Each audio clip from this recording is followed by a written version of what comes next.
It is so much worse than everything I expected. Again, like, I was expecting them to maintain a level of deniability, and like, this isn't even my heart goes out to you level of deniability, which was already ridiculously low level of deniability. There's an expression, something that pro-choice activists have been talking as a, worst case scenario for a long time, called fetal personhood laws, saying if you recognize a fetus as a person, the Supreme Court level, if this is challenged and the Supreme Court upholds it, this would mean that a person doesn't become a person at birth, they become a person at conception. It's the shock doctrine that you were talking at the beginning of the conversation.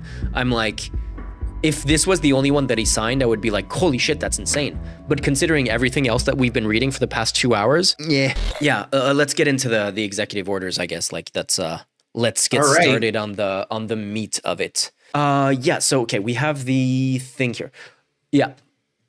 Unleashing American energy. So my question is, there's going to be a lot of these. There's going to be, I think there was like 80 on the first day, if I'm not mistaken. I don't know if they're all listed here, if these are the important ones. I wonder what how they're also written in like Republican speak. Yeah. So like this first one, it's as well as safeguarding the freedom to choose amongst household appliances, which if you're a normal human, you're like, what the hell does that mean? Is there some government ordered appliances for your house in the US? That is no. With the gas, isn't it? No, this is around energy saving appliances, and Biden made a rule around like appliances should be a certain level of energy efficient. Republicans seized on this, that you were taking away people's right to have highly inefficient electrical appliances. Yeah, but wasn't there also a whole thing where they were complaining that Democratic rules are going to make it harder to, like, more expensive to cook with gas rather than induction stoves or something like that? Yeah, man, this is the gas stove thing. Yeah, like that whole panic around like induction tops. Yeah, there's a Climate Town video. Do you know Climate Town, the YouTube channel? Yeah. Yeah, there's a Climate Town video about that whole like amazing, stupid as fuck, now you're cooking with gas thing. Did you ever see anyone roll coal when you were in the US? Roll coal? Oh no, I don't want to tell you about this. Like, you're gonna have to look this up by yourself. For context, the last time I was in the US, the last time I lived in the US, I was still 6 years old. The last time I stopped by in the US outside of an airport, I was 10, I think. So yeah, my US experience is fairly limited to movies as an adult. So basically, it's when you retrofit your pickup truck to use diesel, and then you have like the like 18-wheeler lorry, like, what the hell is this word? Like, the things the smoke comes out of on the side, and basically it'll shoot up black clouds of smoke into the air after it. So it looks like your car is shooting out black tons of smoke, and it's called rolling coal, and it's a thing really hardcore conservatives do to show how much they care about the oil industry. They are, yeah. Yeah, it's a lot. They usually have monster truck wheels on these things. Okay. All right. So we got declaring a national energy emergency. This is also around drilling. And also this takes away subsidies from solar and wind. This is something that Donald Trump hates. Donald Trump hates windmills. We don't know why. It's real stupid. Was windmills the leaky brain idea that Donald Trump had, or is that something else? The idea that windmills cause leaky brain disease or something like that? Or is it a conspiracy about like 5G, maybe? No, I'm pretty sure it was the windmill thing. He thinks they killed birds and a whole bunch of other wacky things. The vibrations. That was his thing. He's like, the vibrations. Yeah. To be fair, they do kill birds. It's just they do kill so birds. Many things kill so many more birds than windmills. Windmills do kill birds, and when you estimate the number at the scale of a country, it's like, oh wow, that's a big number. And then you say, yeah, but house cats kill like orders of magnitude more than that, and no one is talking about house cats. You go like, okay, that puts it into perspective a little bit. This is so bad. So like, then you have the one that's out of the Paris Agreement. Then after that, it's the unleashing Alaska's extraordinary resource potential, which is fracking in Alaska. Not good, as you can imagine. So far, this is all drill baby drill stuff. Weaponization of the federal government. Okay, ending the weaponization of the federal government. This order seeks to hold the previous administration accountable for the alleged weaponization of the federal government. Jesus, this sounds this is the January 6th stuff. Yeah. President Trump directs agency heads to review previous criminal enforcement, civil enforcement, and intelligence conducts that appears politically motivated and to provide recommendations for holding actors accountable. So this is going after political enemies in the Democratic Party, essentially. This is what they're going to use to go after members of the J6 committee. Yeah. And then the next one is it's giving them the ability to remove civil servants. So this one's called Restoring Accountability to the Policy Influencing Positions Within the Federal Workforce. They basically want to make to recategorize these employees as ones that they can fire at will and politically appoint them instead of them being career civil servants. Because shockingly, even in America, experts are meant to be in the civil service to give you good ideas about what you should be doing in government, not randos who are loyal to a political leader. Then we have holding former government officials accountable for election interference and improper disclosure of sensitive governmental information. President Trump revoked the security clearances of dozens of intelligence officials who signed a 2020 letter discrediting a disparaging report about Hunter Biden. This order also revoked the security clearance for John Bolton, Trump's former national security advisor, who published a memoir in 2020 about his time in the White House. God, Trump is just petty man. Yeah. How many either former advisors that he doesn't get along with anymore, or like career civil servants and Democrats has he removed the security clearance from? There's John Bolton, who has recently gotten credible death threats from Iran. There's what's his name, the COVID guy, Anthony Fauci. Anthony Fauci, but also General Mark Milley. Yeah, and then one of his loyalists who was working literally on the transition got his security clearance revoked. Like he's just, unless you're like hyper loyal to Donald, you're on the chopping block now. And I think also this is important to remember. He is going after people who did not support him after January 6th, because a lot of Republicans are real fucking scared. So they decided to be like, oh no, that was bad. He remembers that, unfortunately. Did anything happen to what's his name, eye patch guy, who was one of the only Republicans after the election to say, "Hey guys, let's stop with the bullshit. He didn't win the election." Oh no, that guy is all with Trump. Like he came back. He's fully like yeah. They're running scared every single time. All right. Then we have reforming the federal hiring process and restoring merit to the government service. This order is aimed at increasing the overall efficiency of selecting and recruiting government employees. Agencies are directed to enact a process that prioritizes candidates committed to government efficiency and the ideals of our American Republic without consideration of race, sex, or religion. So this is him going after any diversity hiring, which also importantly includes women generally. So this is just one of his anti-DEI things. Yeah. Which is just a resegregation plan basically for the federal government. It's like you're either a conservative or you're out. How many? Because the thing is, like, the first 4 executive orders were all drill baby drill. Like, we can summarize it that way. 1, 2, 3, 4. Then there was, we're gonna get revenge. Then there was like retribution for J6 investigations. Yeah. Attack the federal workforce, DEI. The next one's also DEI. Yeah. The next one after that is about banning trans people. Let me just battery exhausted. It is angry at you. So I'm for the YouTube people, I'm now interviewing a series of chromatic panels, and that's really important for people to understand. Okay, where were we in the executive orders? Because there was one trans one his anti-trans one, conception, and that's what I wanted to get to, but I think it wasn't the one that I was reading. No. So we have the defining gender one. Then we have the one that establishes the Department of Governmental Efficiency, Elon Musk's fake now real department. Mm-hmm. Then we have the Jesus Christ. Then we have the Restoring Names That Honor American Greatness. This is the one that renames the Gulf of Mexico to the Gulf of America, and it renames Alaska's Denali Mountain to Mount McKinley. Particularly stupid nationalist bullshit. Do they? Yeah, that's just pure definitionally ultranationalism, or just weird oorah kind of jingoism. But do they need to do anything else to declare it to be the Gulf of America? Does there need to be some kind of vote in Congress or something, or can he just do that by executive order? Dude, I have no idea how this works. Like I thought they had passed a measure to rename Mount McKinley a few years ago. So I've no earthly idea. Sorry, that is unfortunately an area policy that I have very little knowledge of. Yeah, I know that there's an executive order that talks about sex being defined at conception.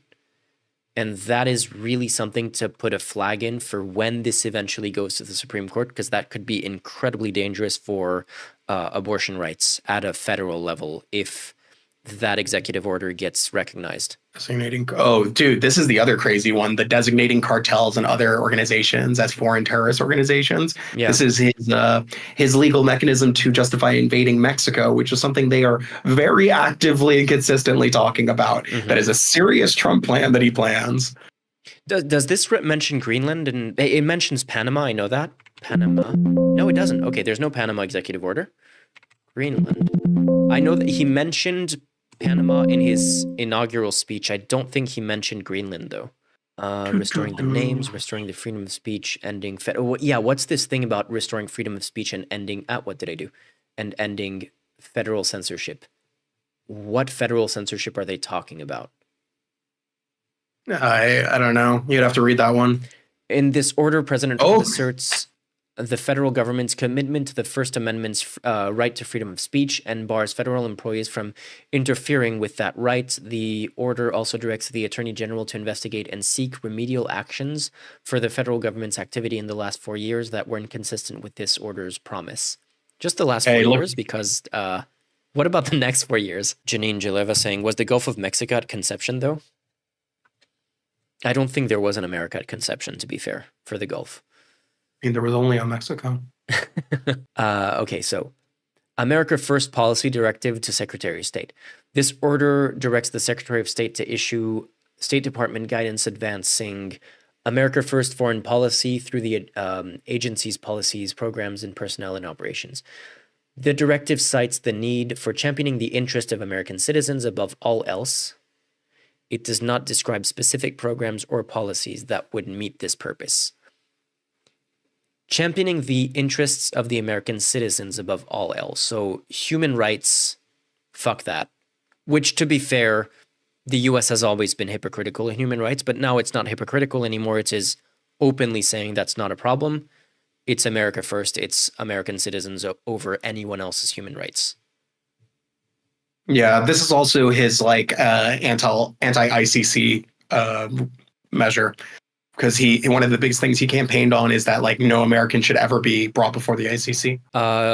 There's a whole legal drama if Trump is allowed to stop payments since Congress has supposedly power of the purse. We definitely need to look into what's happening, especially with Medicaid. That'll come after the executive orders. Reevaluating and realigning the United States foreign aid. This is the thing that they used to stop. Apparently, they started again the some of the AIDS medication distribution in Africa, but this is what they used to stop that. This executive order immediately places a 90-day pause on foreign aid or assistance to U.S. allies. While the administration evaluates current aid programs. During this time, no aid to Ukraine, which unsurprising, but yeah. During this time, agencies will determine whether to resume, modify, or cease foreign assistance programs at the end of the freeze. This is insane. This is batshit crazy to begin with. It's also extra crazy because you have to keep in mind that a lot of this money has been allocated by acts of Congress to do specific things. And he's effectively deciding I as president can choose to deny the law that has been passed or the budgeted stuff and just don't do it. And that this is important to understand on every measure he is using to try to stop. For example, he made a executive order to pause all federal block grants, and basically that means any federal money moving around anywhere in the country. And this means he effectively is just denying Congress's ability to say what it's going to fund and not, if he just chooses not to allow it to happen. And this doesn't make it legal, but it is what he is doing, and that is important to also really understand. He will do things whether or not they are actually legal or not. And it just depends on if anyone's going to stop him doing it. And because his party controls all the mechanisms of the federal government, the likelihood of that happening is very low. Yeah. And like I saw someone defending it as it relates to Africa specifically, saying like, tell me one thing that what was it? Something along the line of, tell me one thing that we benefit from by having this aid in place. It's like people are not getting AIDS as a result of this, or yeah, it's like the idea that they would just like do an entire complete pause on all aid everywhere is insane. Yeah, and you have to understand, like, this is a lot of money, and it's to a lot of very, very desperate people. And usually it is like, aid that keeps people alive. So people will die as a result of this. That's just like the reality of the situation. So yeah, that's reevaluating, realigning United States foreign aid, withdrawing the United States from the World Health Organization. Batshit crazy. So bad. And also, there's like currently a big bird flu outbreak in the US. Yeah. So it's extra crazy. And like the crazy thing is like, we're at withdrawing from the WHO, which is insane, but like none of these have been reasonable so far. They always say, yeah, we can point to the differences between Republican and Democrats, and that we always fight about the things that we disagree with, but it's important to remember that we agree on 99% of things at the end of the day. None of these are reasonable. There's not a single one of these executive orders so far that's like, yeah, that's a bipartisan thing that I can see, oh yeah, that's a thing that Trump is doing now that he's kind of doing because like the politically entrenched forces before were like too calcified to like do any of the stuff that the people actually wants. Like none of that is what he actually signed when he came into office. Everything that he signed is, hey, let's do a fascism speed run. Is basically what all of these are. Yeah, I mean it's very dangerous, and that's the goal.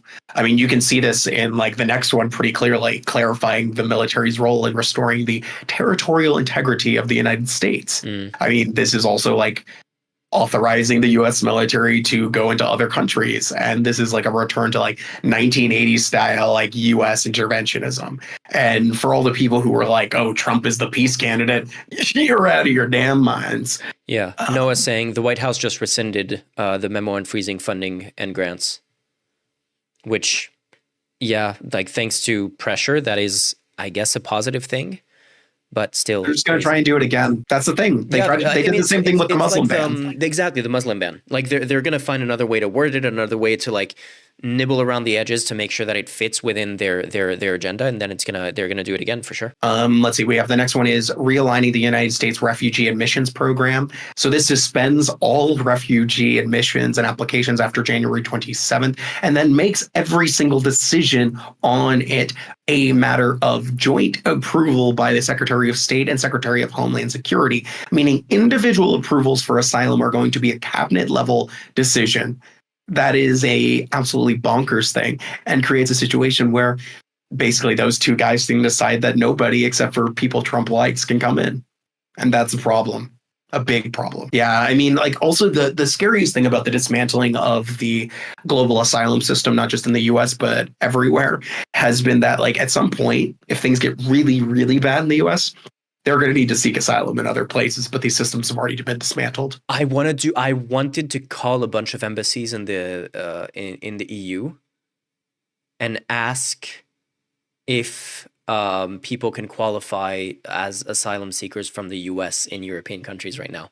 So that would be hilarious if that's the case. That would be like just a huge change in geopolitics if that happens. Yeah, there's a video circulating that was published by the White House themselves. Let me put this on screen so you will see it on the stream of too loud. The military arriving at the southern border. So this is the border fence, and this is the military equipment that they've deployed. This is not ICE. This is not Border Protection Agency or anything like that. This is like full-on military, like huge military equipment arriving. Oh, yeah. What a waste of tax dollars. Insane stuff. Like, do you need this? Do you need this to enforce the border? I'm sorry. Yeah, I don't.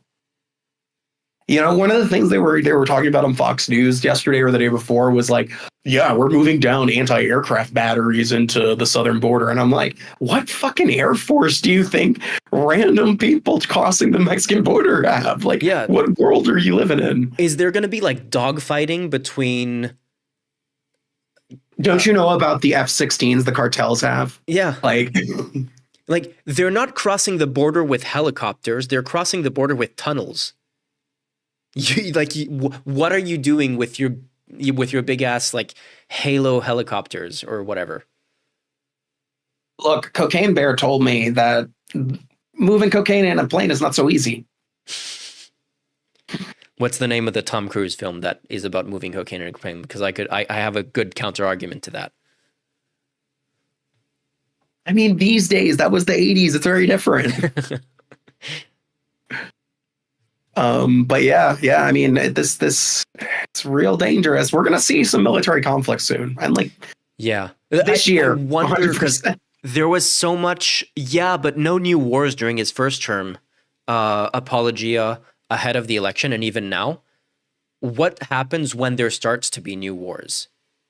Are they all of a sudden like I know what happens is that they're immediately going to drop that talking point and go like, oh yeah, but that doesn't matter because it's Trump and he can do whatever he wants. You know, it's not going to be a, oh fuck, we were wrong about that.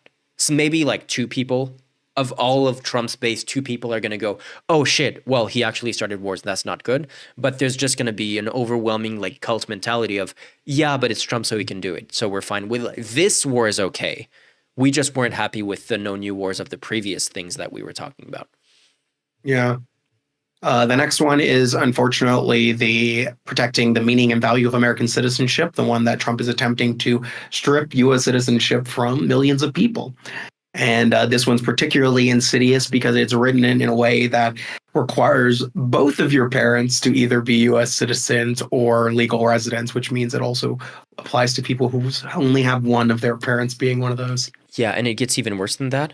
So wait, how is this one worded exactly? This order denies citizenship to certain U.S.-born children whose parents are not U.S. citizens or lawful permanent residents. President Trump asserts that these children are not subject to U.S. jurisdiction, and therefore, so this is the way that they're trying to what's the word? Challenge the constitutionality of it. Yes, because the Constitution says and subject to the jurisdiction of the U.S. And therefore not covered by the 14th Amendment of the Constitution, which guarantees citizenship to all persons born or naturalized in the United States. It's hard Can you appreciate that their whole premise is Donald Trump asserts, like he feels like this is true. Yeah, exactly.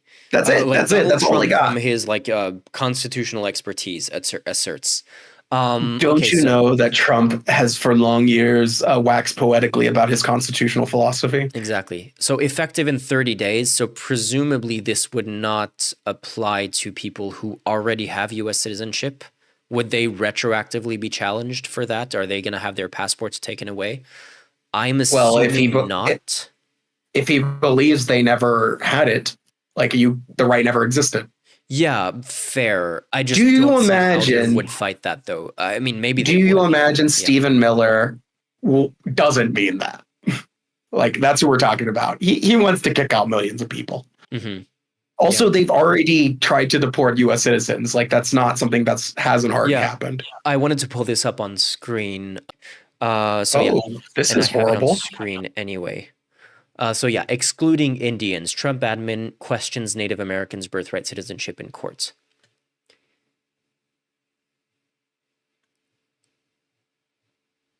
Are you seeing the white supremacy yet? Is what I would tell to people who say wolves don't exist anymore.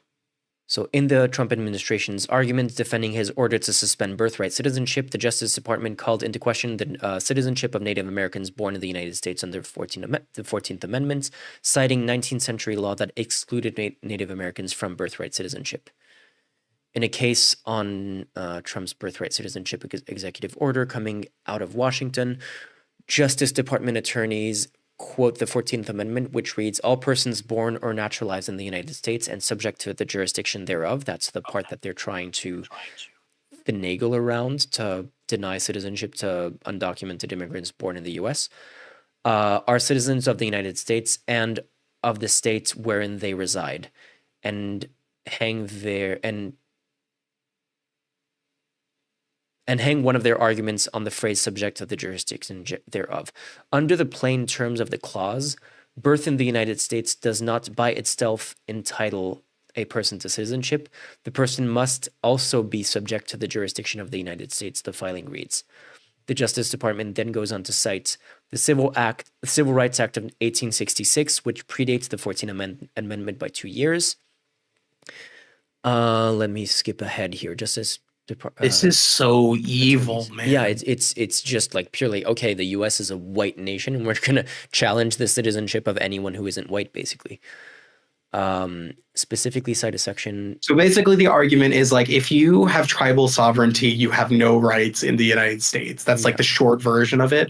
And they're using a pre-14th Amendment law to justify this. But even if, like, I'm sorry, but a plain reading of the 14th Amendment does not get you there. Like, no way. Yeah. Driax Industries says, I bet the loophole will be native self-governance, and saying that in those conditions, they don't get citizenship. Does that mean that the U.S. is going to recognize Native American reservations as sovereign states, as sovereign countries? Like, obviously not. They're not going to do that. They're still going to claim that it's essentially U.S. land. They're probably going to try to assert even more control over Native American reservations. But also, like, this is just the way they're going, an Israel-Palestine kind of situation. It's going to become possibly. Yeah, but like the tax part of it is also trying to make it so that they could also have it apply to Indians who are not on reservations but just poor, because it's Indians not taxed. So if you made less than paying federal taxes, then you would not be able to have citizenship anymore, which means like you can't be poor either. It's so evil. It's like truly bad. That's some evil stuff. No, it's so crazy awful. just how brazen this is. It is so much worse than everything I expected. Again, like, I was expecting them to be subtle about it. I was expecting them to maintain a level of deniability. And like, this isn't even my heart goes out to you level of deniability, which was already ridiculously low level of deniability. Like the mask off of the my heart goes out to you was like, no one can take that seriously, and they're not even making that effort anymore. They're just like, oh yeah, no, like we're going as far as to basically trying to make any Native American person therefore a stateless person. Yeah, retroactively. This is crazy. and like, I don't know if you got to the end of the article, but so like they're talking about the Trump administration's argument before the courts, and they're arguing from an earlier Supreme Court case, Elp versus Wilkins, which the court decided that because members of Indian tribes owe immediate allegiance to their tribes, they are not subject to the jurisdiction of the United States and are not constitutionally entitled to citizenship. And the Trump administration's arguing that the United States' connection with the children of illegal aliens and temporary visitors is weaker than its connection with members of Indian tribes. If the latter's link is insufficient for birthright citizenship, the former certainly is. So not only are they trying to strip citizenship from Native Americans, they're also trying to use this to justify them also stripping citizenship from birthright citizens, people born in America as well.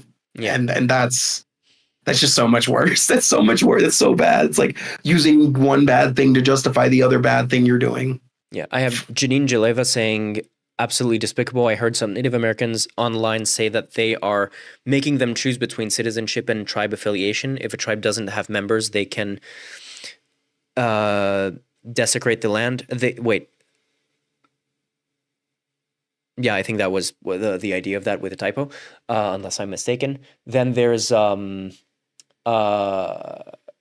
Triax Industry saying, where would they even deport natives? It makes no sense. I mean, did you see the Trump saying that he was looking into having, like, deporting U.S. citizen criminals that are in prison, in U.S. prisons, to have them be jailed in other country in exchange for a fee? Like, the U.S. would pay foreign countries to jail U.S. criminals who are not criminals in those countries. They're just going to fly them over to a foreign jail to be jailed there.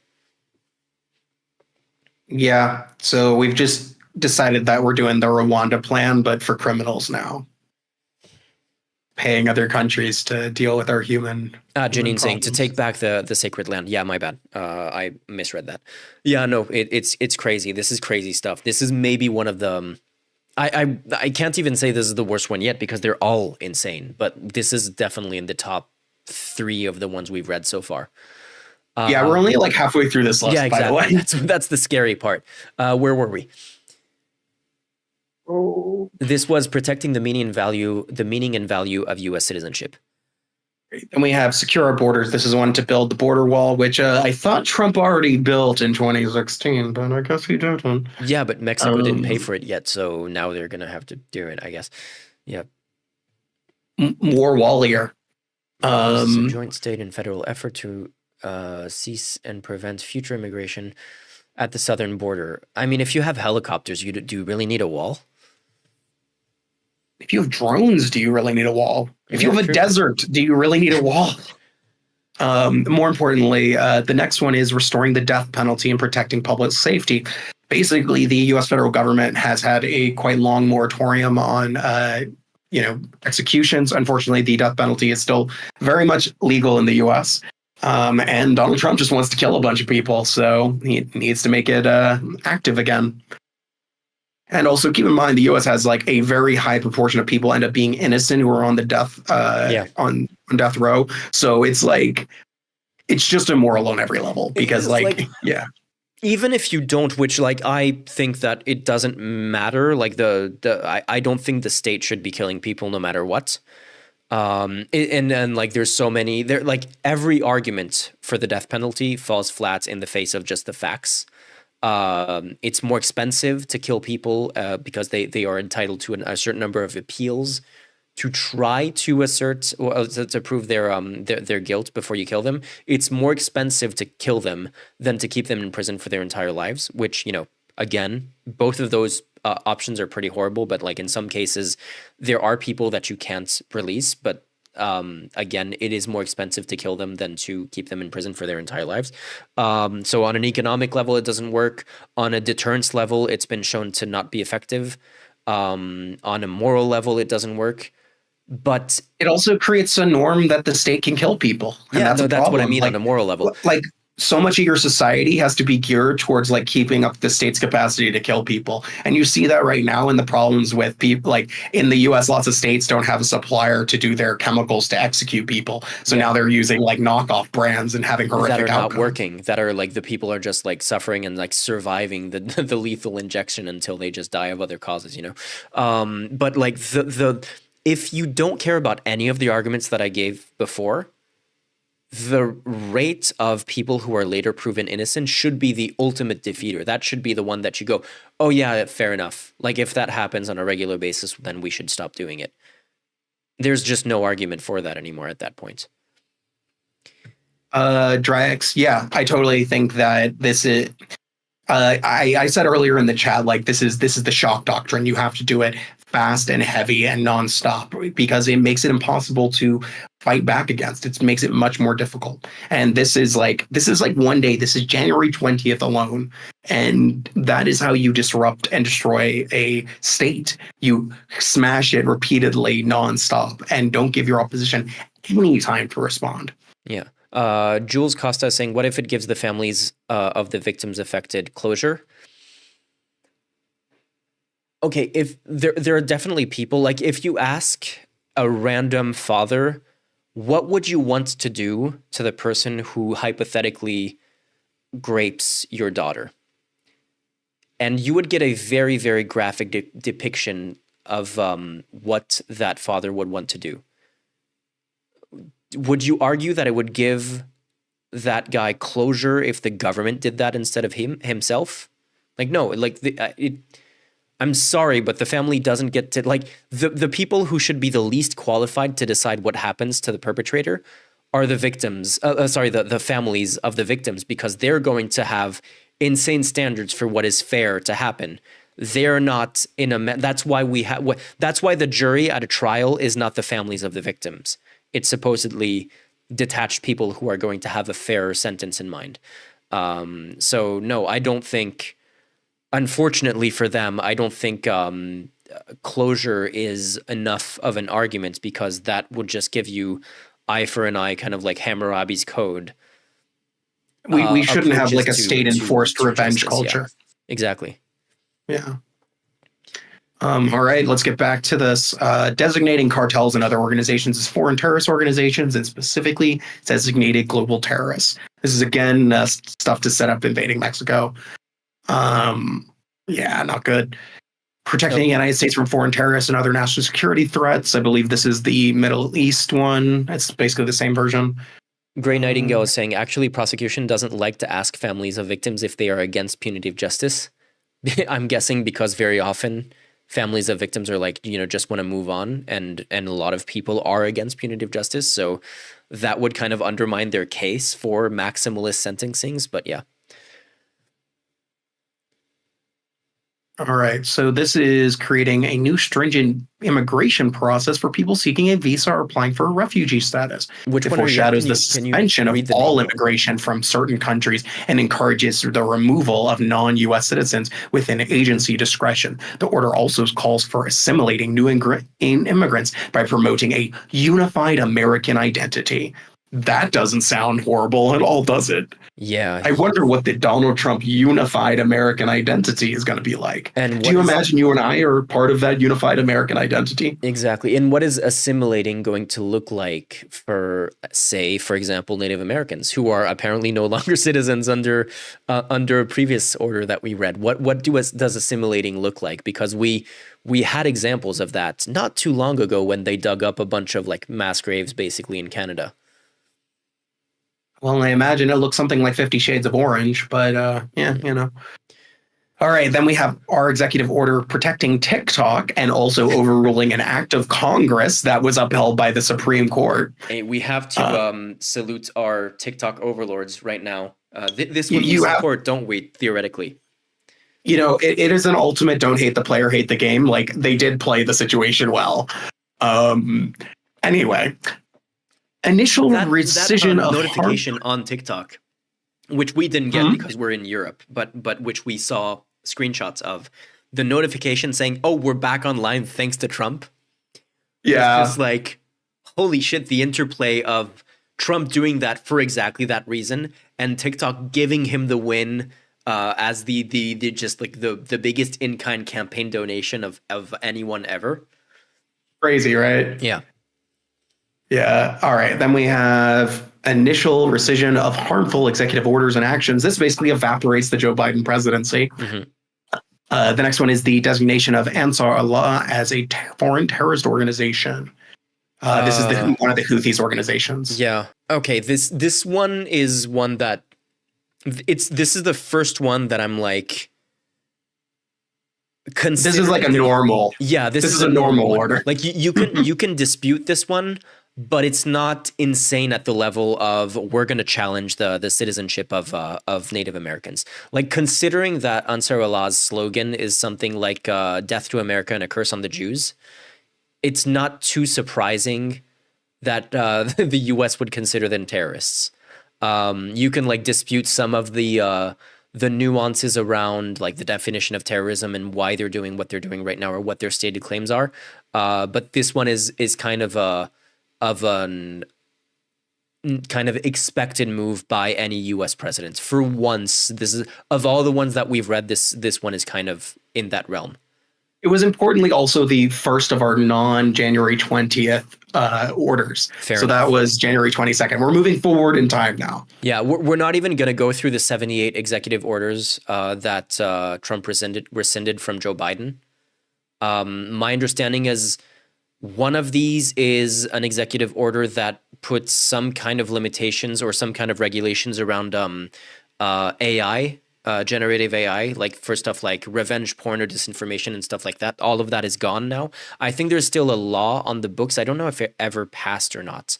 But right now there's very, very, very little guardrails for what you can do with Gen AI because of this executive order that doesn't really specify it, but it rescinds 78 executive orders by Biden, including that. Yeah, and then we have our his I'm protecting AI companies and freedom of speech executive order, which is doesn't really do anything, honestly. Oh, okay. It was a separate one. Rescind President Joe Biden's 2023 executive order on AI. Okay, that's the one. Yeah. So, and then we have our declassification of the JFK assassination, which is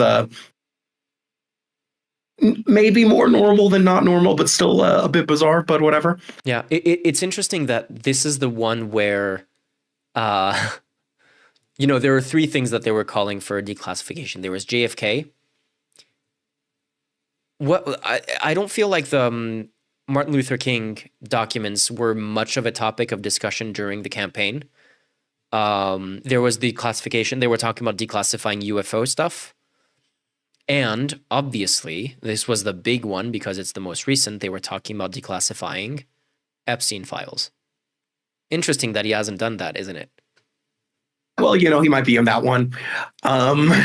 He's pretty sure he didn't assassinate JFK. Like, pretty sure, yeah. He's pretty sure. All right, so then we have, oh man, this is the absurd cryptocurrency one.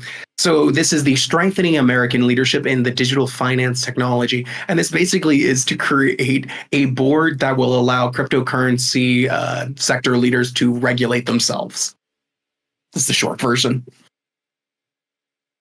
And this is the next one's the abortion one you were looking for, the enforcing the Hyde Amendment. There you go. And if you're not aware, the Hyde Amendment prohibits federal funding for anything that could be related to abortion. No, this is not the one that I was talking. The one that I was talking about was one that has to do with trans. Basically, it's stripping away any kind of recognition for trans people. But it was worded in a way that said that the U.S. government would only recognize sex as defined at conception, not at birth, at conception. And that is the one where I'm like, I think this could be, because if that one is challenged in court and the Supreme Court finds it to be, let me just quickly Google the one. Female means a person belonging at conception to the sex that produces the large reproductive cells. Male means a person belonging at conception to the sex that produces the small reproductive cell. First of all, is that it? Did you just discover what is a woman? No, but first of all, this means nothing, because at conception, I hate to break it to you, but at conception, you are not producing any kind of reproductive cell of any kind because you are a clump of cells at conception. How dare you talk about what people are when they're an undifferentiated ball of cells? They can choose to be whatever they are. They are dividing.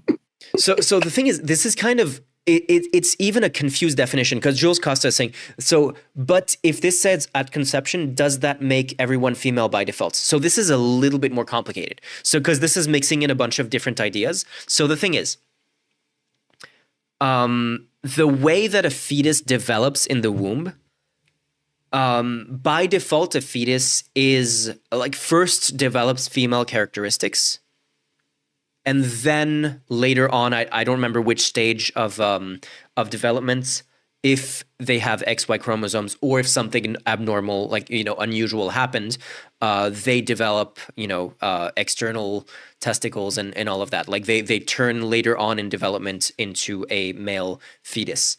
But that happens much after conception. At conception, the only thing that you can tell is chromosomes, which is not mentioned in this definition. It's just large reproductive cells, small reproductive cells, which none of that is happening at conception. But so all of that is incredibly weird and confusing, and the way that progressives had have teased about it by saying, but therefore everyone is female at birth. Not really, because at conception, there is no female anatomy present the way that it develops first before male anatomy develops. So that one is it's a fun meme, but it's not really valid either. And this definition doesn't make sense. But what it does, and this is the thing that's insidious and that I haven't seen that many people talk about. I've seen one conservative, I don't even remember who it was, but some anti-abortion activists mention it, but on social media, no one is talking about this, is, look, a person belonging at conception there's an expression, something that pro-choice activists have been talking as a, worst case scenario for a long time, called fetal personhood laws, saying if you recognize a fetus as a person at the federal level, at the Supreme Court level, if this is challenged and the Supreme Court upholds it, this would mean that a person doesn't become a person at birth, they become a person at conception. And therefore, abortion is no longer Is murder.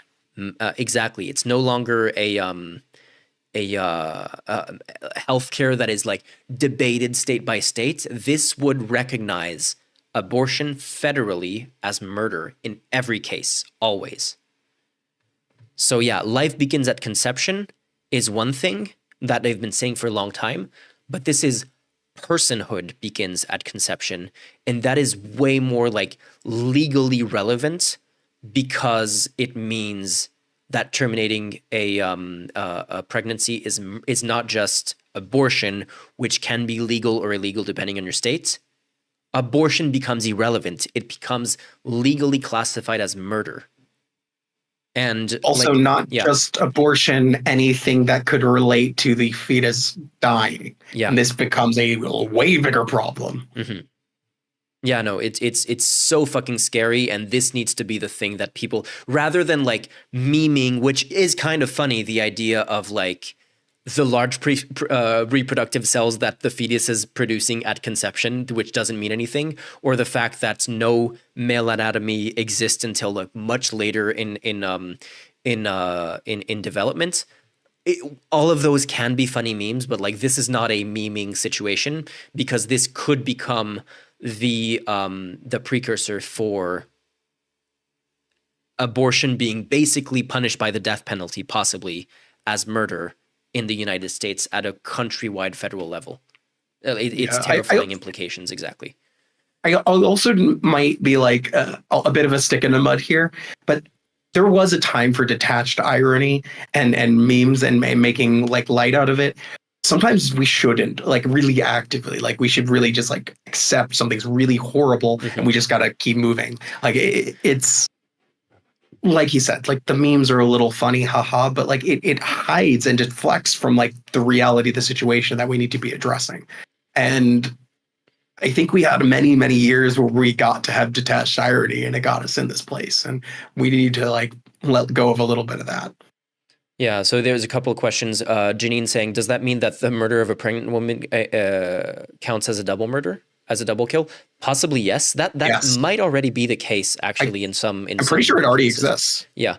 Duck is asking, so then are they going to try doctors and courts if they have to abort or let a mother die? I mean, that's kind of... Oh, yeah, 100%. It's kind of already happening. That's already happening. Like, doctors are already avoiding that dilemma in case they might be prosecuted. So the reality is, like, doctors are not, for the most part, doctors are not going to be tried because they're just going to back off and say, hey, too risky for us. We're not taking the risk anymore on this, which is what they're already doing right now.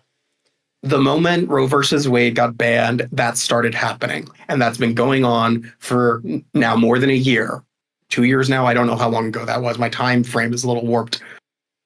Yeah. And like there's already been cases of women who've died because they didn't get the medical attention. I'm sure there will be doctors who will be like activist doctors and continue to do that and who will suffer the consequences. But like, yeah, all of this is like, none of this is hypothetical. I mean, it's still hypothetical, but it's like very, very tangible stuff that we can start to see happening. Like the challenges to that executive order is going to be, what was that exactly? Is that an executive order? Yes, it's an executive order. The challenges to this are going to happen within this administration, and if it's upheld by the Supreme Court, that's donezo for the right to abortion, even in blue states like California. All right, next one. What do we got?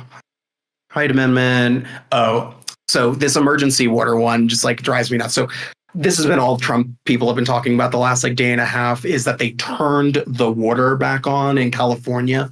And in reality, the water pumps were down for scheduled maintenance because that is what needs to happen. And then they came back as scheduled 3 days later. And Donald Trump has claimed a great political victory for turning water back on because this is Donald Trump, people. Yeah, so that's it. That's like the whole thing. He signed an executive order for a thing that was already going to happen, and then it happened. So yeah. So the next one is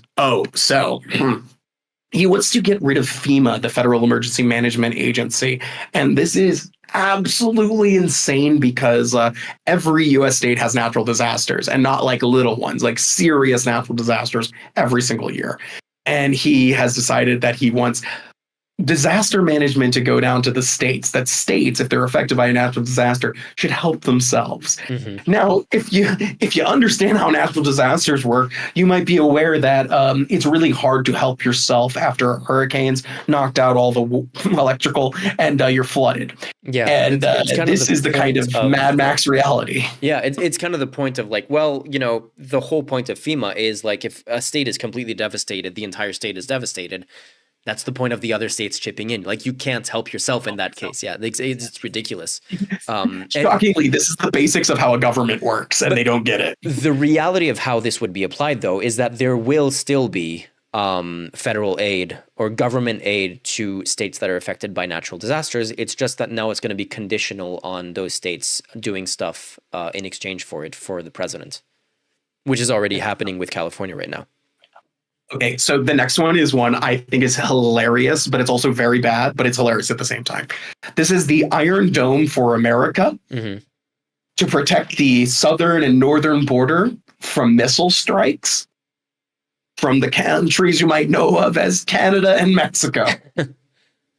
I mean, hey, there's hypersonic missiles that could come from Russia. There's North Which Korean critically missiles. The Iron Dome cannot deal with. Exactly, yeah.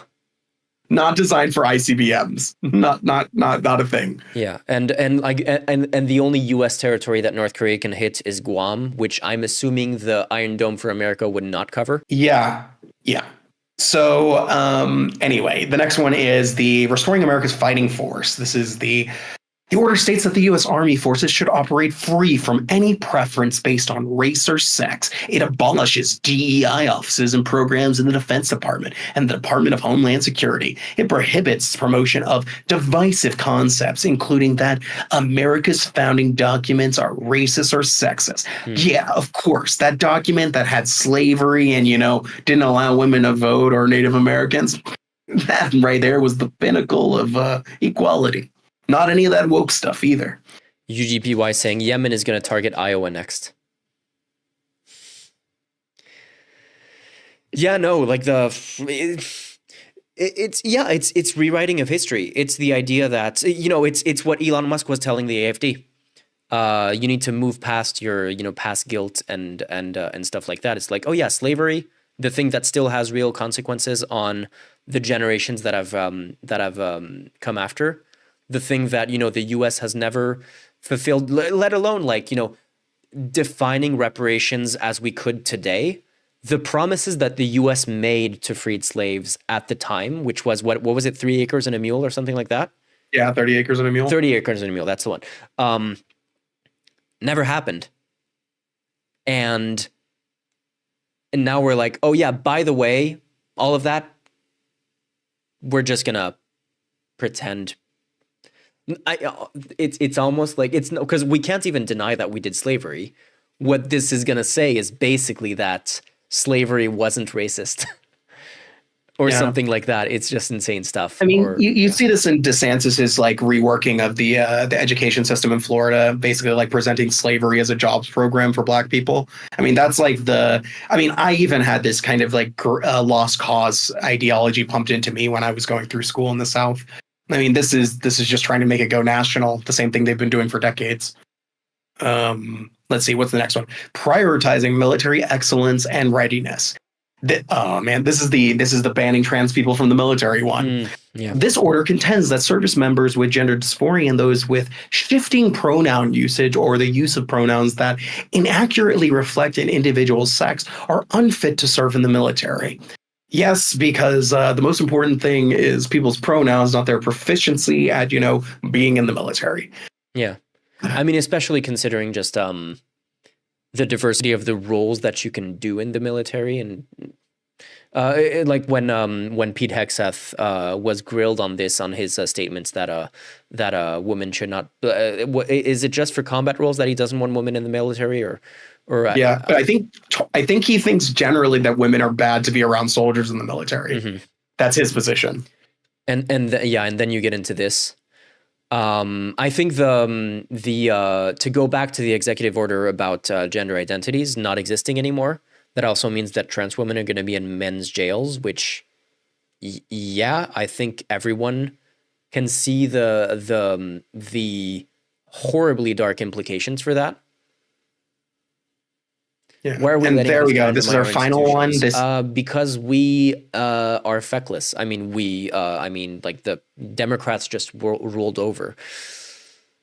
And reality to is- answer your question, dry ice industries, I think the European Commission should ban X. It should have been done a while ago. Yeah. I mean, it is dangerous to European democracies, and that's just clear.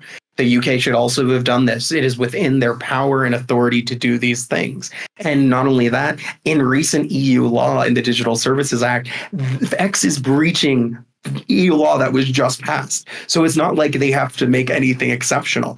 He's in violation. He can get shut down. He's not some magical prince that gets the right to run a company in every country in the world. He is just a man. All right, let's do the last one, and then I'm going to cut out because I need to go eat dinner. I'm very hungry. Yeah, no worries. So our final one is also a bit absurd. We have reinstating service members discharged under the military's COVID-19 vaccination mandate.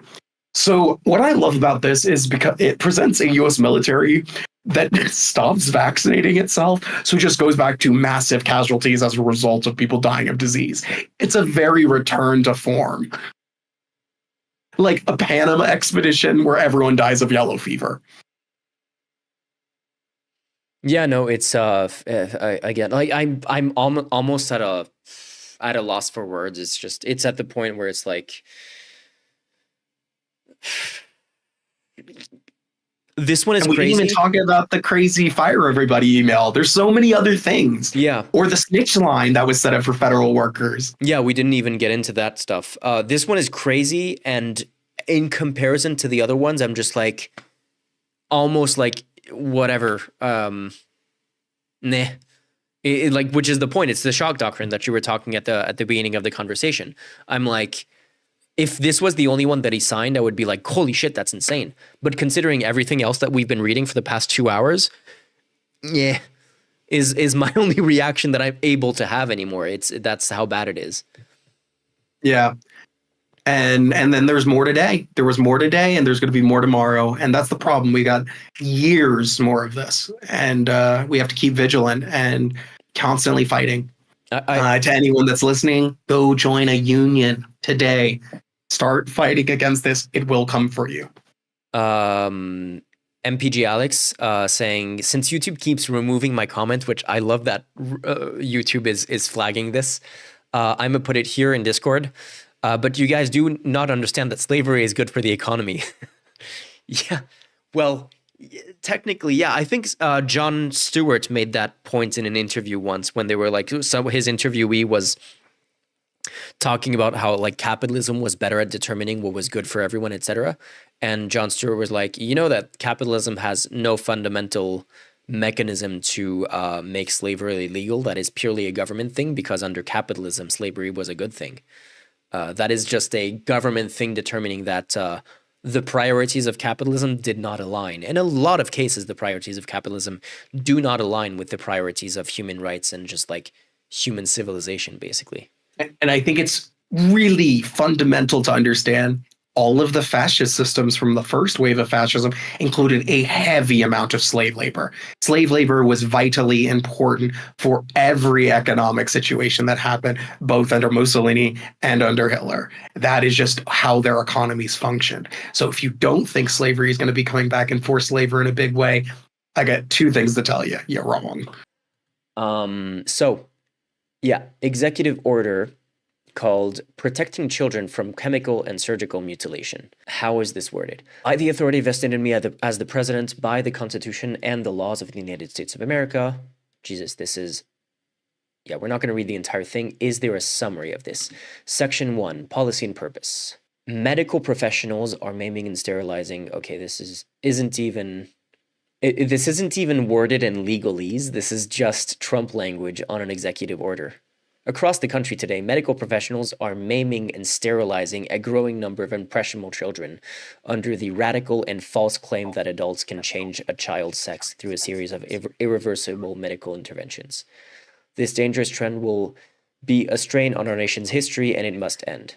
It directs the U.S. Department of Health and Human Services to review the terms of insurance under Medicare, Medicaid, and the Affordable Act to certain gender-affirming care. It tells federal agencies providing federal grants to medical institutions to make sure those institutions were not carrying out any gender-related procedures, and protects whistleblowers who report on institutions that provide gender-affirming care. That's it. Protects snitches who are attacking trans people and snitching on them. Okay, so that's one. That's evil and horrible. That's already. We have. So that was the only one signed on the 28th. Then we have this one that was particularly insane. Additional measures to combat anti-Semitism. This one was, as far as I understood, I saw legal analysis of this that was interesting. Okay, let's see what folder. Oh, yeah, there you go. You're looking at the same thing. There you go. Trump anti-Semitism executive order invokes an anti-KKK law and targets leftist anti-American universities. So yeah, Donald Trump's executive order on anti-Semitism encourages the Attorney General to use a federal law created to target the Ku Klux Klan. To charge them in conspiracy against rights. Jesus. In addition, it says that the Attorney General is encouraged to use the federal conspiracy against rights law to combat anti-Semitism. The measure was originally passed to combat KKK violence in the aftermath of the Civil War, and it has since been used to prosecute civil rights violations related to elections. Trump himself was charged with violating the law in relation to his alleged attempt to subvert the result of the 2020 election. So this is the thing. Okay, this is the thing that is really important, and that is that we keep hearing about. Let me put you on screen just so you're there.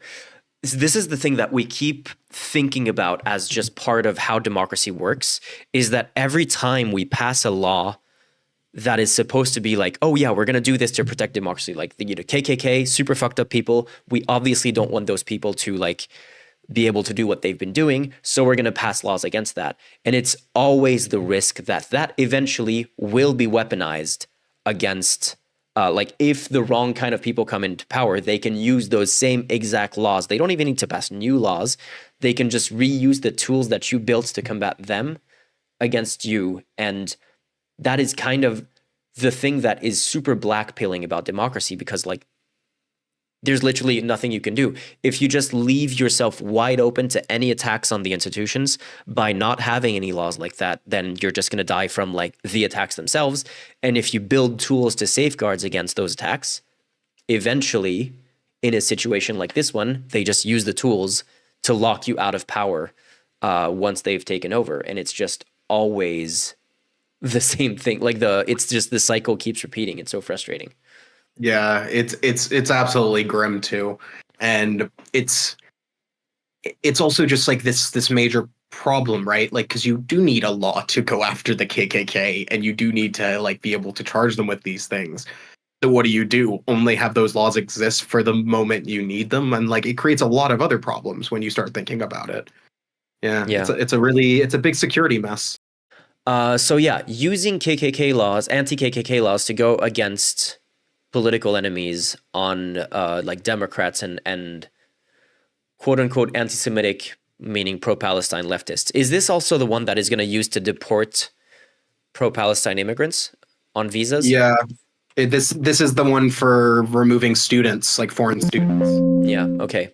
Yeah. Go. So great. All around. Yeah. That this is just a huge power grab, basically, and also a way to like deport. Even like this is the thing. Like they're deporting. They're doing a mass roundup of all undocumented immigrants, even though during the campaign they hinted at the fact that they were just going to do that with dangerous criminals. Apparently, I believe there's a case of there's a few cases of them accidentally rounding up Native Americans.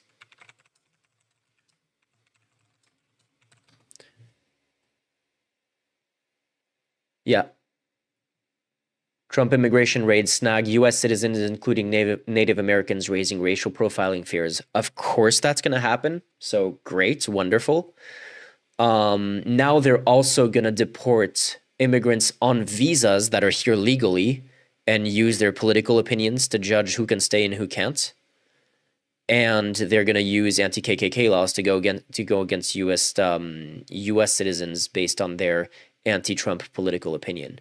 So yeah, it's just power grab all around. It's pretty scary stuff. Yeah, it's not great. Celebrating America's 250th birthday. What the fuck is this? This is for the I don't know how to say it. The two centennial and a half. Does that do Founding. anything?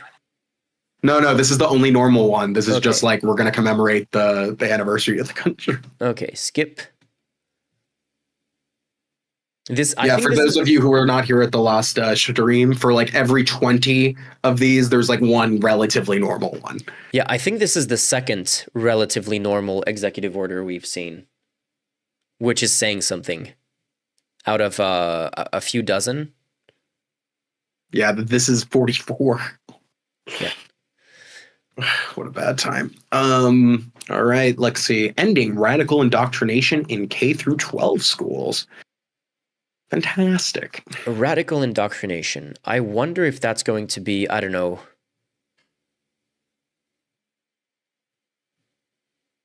Is Playing this like Hassan streams in K through 12 schools or something. Playing Hamas propaganda. Propaganda videos or Hezbollah propaganda videos in K through 12 schools.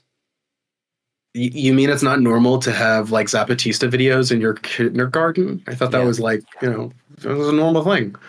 Okay, so it's going to cut funding over quote unquote racial indoctrination. Let me see. Yeah, it also creates a discrimination of a new kind of discrimination called discriminatory equity ideology. Okay. Which means an ideology that treats individuals as members of a preferred or disfavored groups rather than individuals. Okay, so this is the patriotic education executive order. Parents trust America's schools to provide their children with a rigorous education and to instill a patriotic admiration for our incredible nation and values. Jesus. No, that is not what education is supposed to be for. This is called nationalistic indoctrination. Yeah, that's bad. Yeah, that is one way to say it, yeah. Dude, it's so dark. Like I'm reading through the definition of them defining like what discrimination is. Out of curiosity, what are your thoughts on the Pledge of Allegiance in U.S. schools? I think it's weird. Yeah, Because it is like as an objectively. American, did you have like an awakening when you realized that was weird? Did it ever seem normal to you? No, because I moved back to the U.S. like later, so like I had already done school in a foreign country that did not do that, and then like actually it created like an awkward situation where I had to learn the pledge, but like way after everyone else had learned it in kindergarten, so it was very awkward for I don't know 6 months.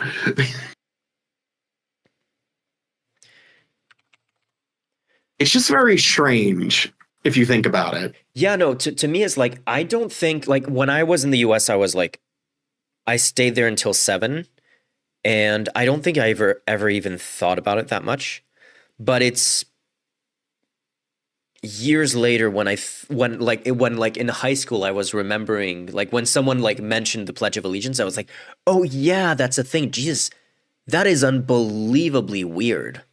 Like, afterwards, when I thought about it, the idea, like, for people who aren't American, maybe I don't know how common knowledge this is, but you show up in schools in the US, and the first thing you do before the class starts is everyone stands up, and you put your hand on your heart, and you pledge allegiance to the flag and to the nation for which it stands, and all of that in a weird, like, almost cultish kind of chant or whatever you would call it. It used to be with a straight arm salute as well, which is a whole other thing that they stopped doing. Do you know about that? The Bellamy salute. Oh yeah. Yeah. Yeah, the wait, let me find a photo. It's actually not quite as bad as it looks, to be fair, the Bellamy salute. Oh God, one of the section is him bringing back the 1776 commission. Okay, Bellamy salute looked like this, which does not look good. This is how the US kids used to do the Pledge of Allegiance. It actually, so this is what a bunch of people have been saying about Elon Musk. Oh, it wasn't a Nazi salute; it was a Bellamy salute. Actually, no, the Bellamy salute isn't at all what Elon Musk did. It's just that we usually just see photos of it, and it looks really, really bad in photos. But what really happened is like it was a whole movement. You started with your arm straight in front of you, and as you recited the Pledge of Allegiance, you would raise your arm progressively, and it ended up pointing at whatever angle, and then it like you brought it back to your heart or something like that. Like it was a whole like long, slow choreographed thing rather than just what Elon Musk did, which is just, like a pure like boom Nazi salute kind of thing, Yeah, so just to finish off this one, there's a few more terrible things in here. So there's basically will strip funding from schools if they recognize social transition for trans or non-binary youth. They also make it prohibited to call someone non-binary or modify people's names. And they also want a complete review by the Secretary of Education, Defense, Health and Human Services, and the Attorney General of every K through 12 education program in the entire country and make them in compliance with patriotic education. So bad. So this, and if they don't do that, they're stripping your funding. Yeah, this executive order actually codifies a lot of the state by state stuff. Like there were websites that tracked which state had gender bathroom laws, where you had to use the bathroom of your gender assigned at birth. That used to be a state by state thing, and Trump came in and was like, "Yeah, we're making that a nationwide thing," and now it is illegal to have a school where you let trans students use the bathroom of their choice. That is now going to be something that will get your school funding revoked. Wait, what is this about social transition? Prohibited. Like it's one thing that can get your funding taken. Okay, great. I was reading this, and it was saying social transition does not include chemical or surgical mutilation. Jesus, well, the language that they use is insane.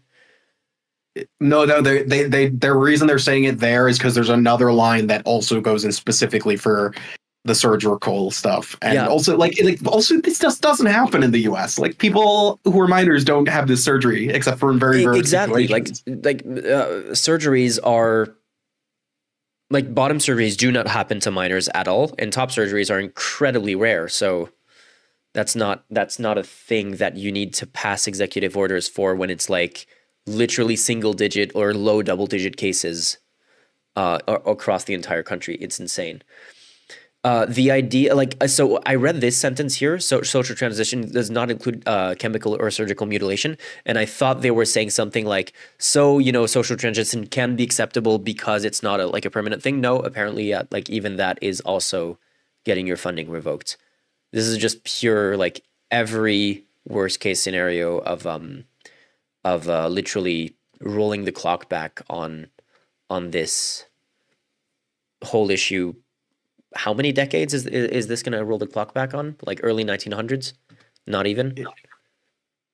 Yeah, I mean, and also, again, this is going to whiplash on a lot of cisgendered people, because it'll be kids changing their names and shortening it will be brought into this. It's ridiculous, and that's what they intend. I mean, it's very, very important to keep in mind. The Republicans want to get rid of public education. Like they've already stated they want to get rid of the Department of Education. So Oh yeah, if they just break the system so much by gunking it up like this, like that's part of the goal. Like, so don't think they even want to create a perfect public education system. They want to make a private education system, which we see actually in one of the other executive orders we're about to talk about. Yeah, Alex is saying patriotic education sounds so bad. Patriotic education is like such a obvious nationalistic indoctrination. Like it's obviously a stand-in for nationalistic indoctrination. Like to me, like patriotic education is if you're presupposing that it has to be patriotic education, then you know that your education is not going to be like even if your country's great, you don't need to force, like if your country's so great, you don't need to force the education to be patriotic. If your country's so great, you're just going to educate people about your country and they're going to be like, you know what, this is a pretty awesome country to be in. If you have to state education has to be patriotic, you know that there's something kind of fucked up in the history of the country that is being taught in your schools, and you know that you're gonna want to like remove all of that. You're gonna want to remove slavery. You're gonna want to remove, you know, some of the horror. So like the fact that the U.S. literally did concentration camps during World War II with Japanese people. That is something that is probably not going to be taught in school if it has to be patriotic education, or it's going to be taught and they're gonna say, actually, it was awesome that we did that. You know, kind of like right wingers who say that the Crusades were awesome or whatever they say. Yeah, someone's asking in the comments for homeschooling how this applies. It's very important to understand that it is very unregulated in the U.S. Like, there are active like neo-Nazi homeschooling networks in the U.S. that are registered and legal. So unfortunately, homeschooling is like the Wild West. So we have expanding educational freedom and opportunity for families. Is this going to be a pro? This is school vouchers. School vouchers. Okay. This is just removing money from public education. The full text isn't even here. This one's real fresh. This is 4 hours ago. Okay. Well, that might be why. And then we have one that's TBD. Imposing duties to address the flow of illicit drug. Oh, this is the trade war with Canada and Mexico. Yep. Okay. Yeah. Okay. So we're basically up to date with the executive orders now. Don't forget to like, comment, and subscribe if you enjoyed this video. You can follow the main Barely Informed channel at youtube.com/@barelyinfo and follow this channel for live streams every week.